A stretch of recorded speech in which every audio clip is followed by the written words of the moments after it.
ready.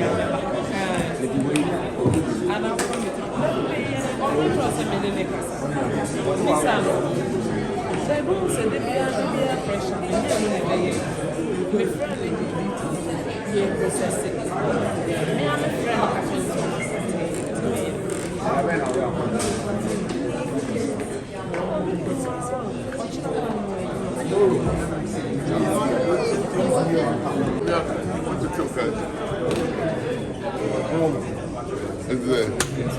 who call you give you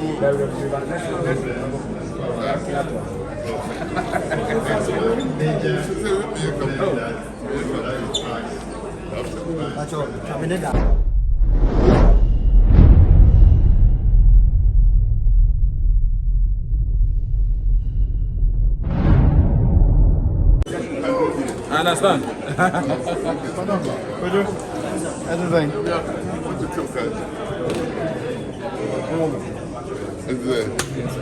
Who call you give you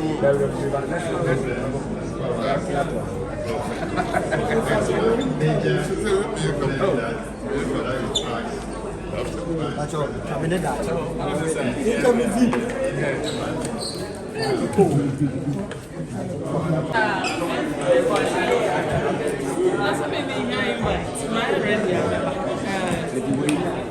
And I'm from it. I'm not a million.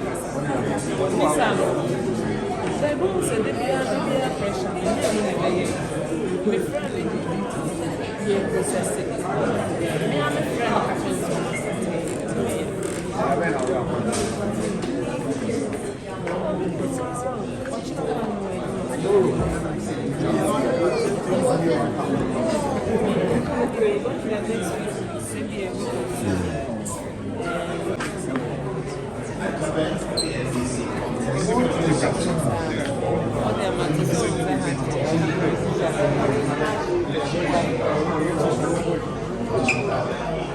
And so, when we came into office, during the first term before we hit COVID, between 2017 and 2019, you saw the fundamentals pretty much strengthening by all accounts. And the exchange rate depreciated in those 3 years by less than 5%. That was the lowest depreciation in the currency for 28 years. 28 years. Why do I say so?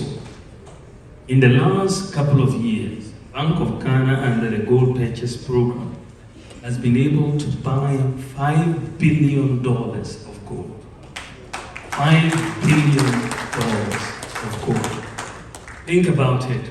We've gone to the IMF to look for $3 billion, which is going to be paid over 3 years. And this is why we are going through. But locally, we've been able to buy $5 billion. And this is why there are no queues for petrol. This is why Dumso has not happened in Ghana. Because otherwise, where would you have gotten $5 billion from your reserves? Where would you have gotten $5 billion from your reserves to keep up all the payments you needed to make? So that has been, for us, the game changer. And so the pilot that we are seeing with the gold purchase program and the gold for oil program, I want to institutionalize it going forward.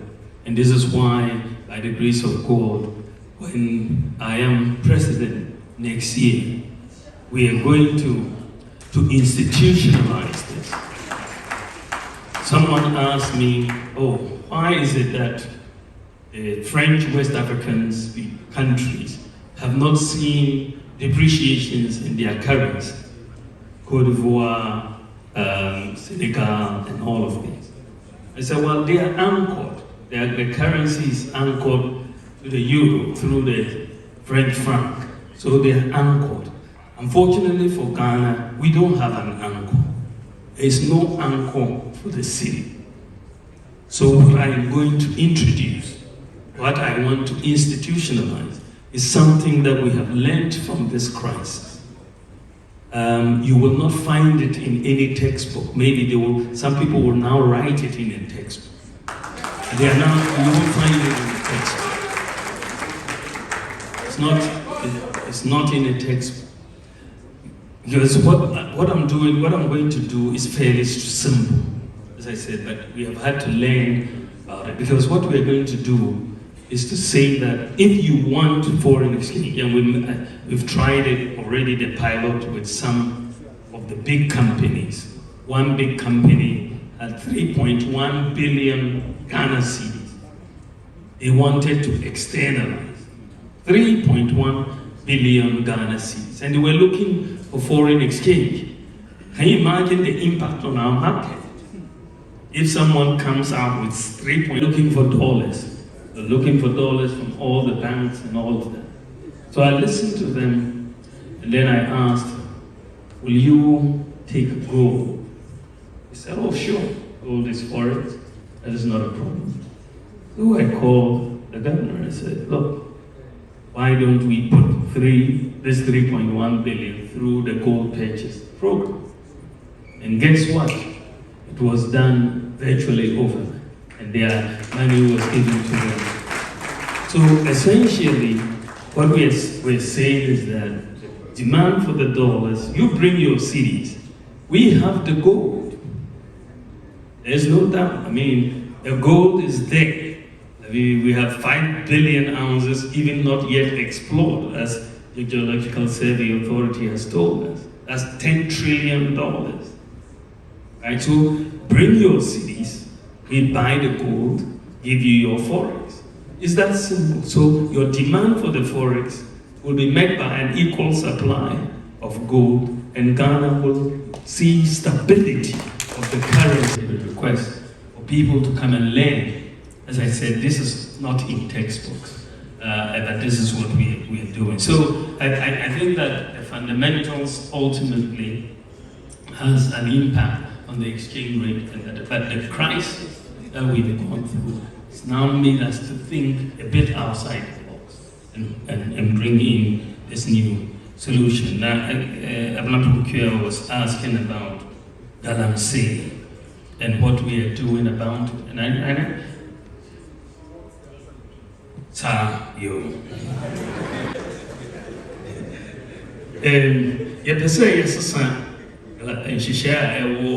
your mining sector. Galamsey for only permit licenses. You know, you the system. You the easy mrepa bia oye galamsey ene ubenya mining license ODB. So the some random district committees, traditional leaders through the Minerals Commission, umobenya licenses, umobenya register ne Ghana card. Then you community mining schemes. Geological Survey Authority, where she share almost survey no, not almost who said a hana gold no, a hana gold no, and then said almost two gold no, a trial and error. But what could do her when you know what when you know now who say assassin, but yet the data, Bahana country said, Galamsey for or small scale miners, a hana gold no. Into a Shisha community mining scheme or ama Monko Untutu ya Naya gold no Adia ko Bank of Ghana. And see San Shisheno Yedeba Ibe Shisha Minerals Development Bank ama mining small scale mining sector also. Said the Agri Development Bank here Yeshisha for Equiaphone. A new Minerals Development Bank, small scale miners, not a equipment. The common use, are there different common user facilities? If you two gold now, the high percentage of gold amount, in the community mining schemes, so that more gold from their activities. San Basua, maybe said, Galamsey, no, Vetras, we NCZ, Ubia excavator, Yashin on that or whatever. Sadiano, a Vetras, Lady Ako.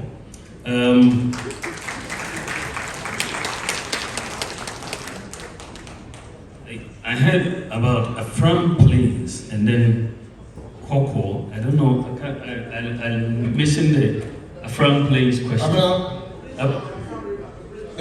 And the bridge. Yeah. Yes, it's a bridge.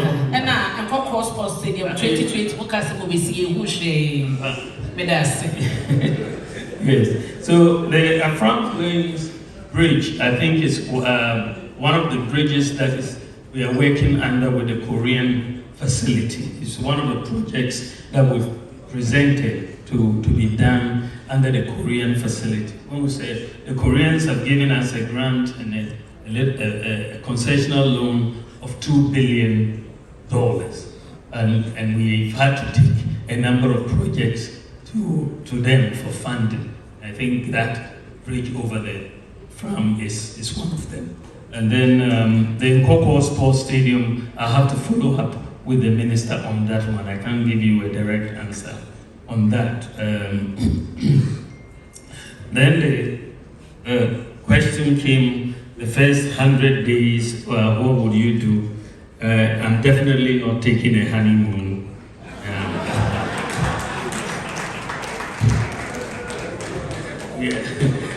We are going to get straight to work to put things in place. I think that for me, the focus is on jobs. And so you have to put in the budget as quickly as possible so that you can make sure that the tax amnesty regime comes into place, the flat tax regime as we come in within the first 100 days. But I think that we're going to be very, very hard at work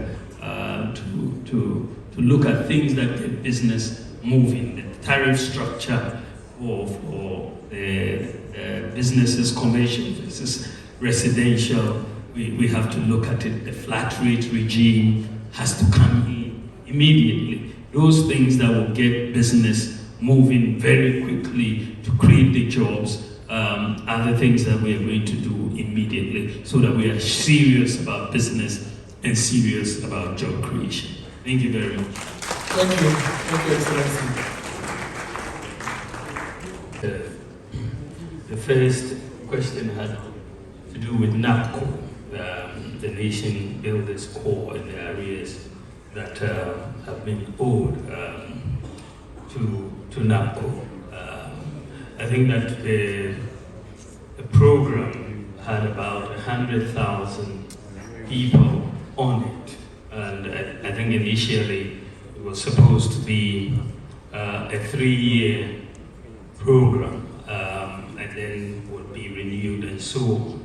But I think that so far, out of the 100,000 that were taken, 34,000 have exited into permanent jobs under Napo, and the others are still. But I think that the issue that Bella raises is the arrears and how we are going to deal with it. I've raised this issue because this is not really there's some information that has come to me already about the arrears in the NAPCO program, and I've raised this issue with the Minister for Finance and trying to persuade them to make these arrears payments. So we will follow that up on behalf of the NAPCO employees. The second issue has to do with providing better healthcare in the manifesto and the issue of cars and how these will affect local companies. I think that what is very clear when you look at the manifesto is that we did not really say it was only for imported. The incentives would only be for imported vehicles, because you just said you provide incentives. Clearly, under President Kufuor, there were in terms of production on time and all of that. I think we will try to incentivize them. But we will leave it open for discussion, and that's what we've done. The other issue was that we wanted to do these tax reforms, import duty, flat tax, tax amnesty, and so on. Why don't I do it now? And why do I want to?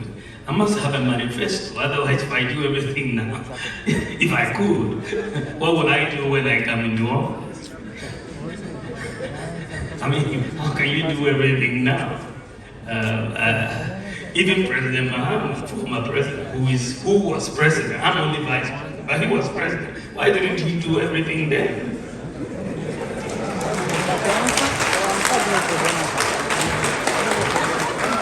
Why is he coming back?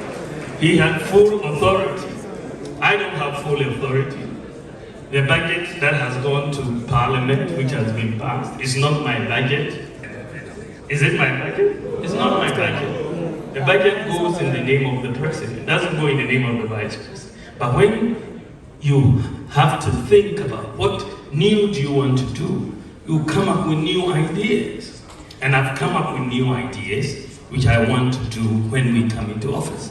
Everyone who's running for office, whether you are Kamala Harris or you are Bawumiah, you still have to think about what you have to do when you get into office. And this is why I'm presenting my new ideas as to what to do. Samson talked about the scholarship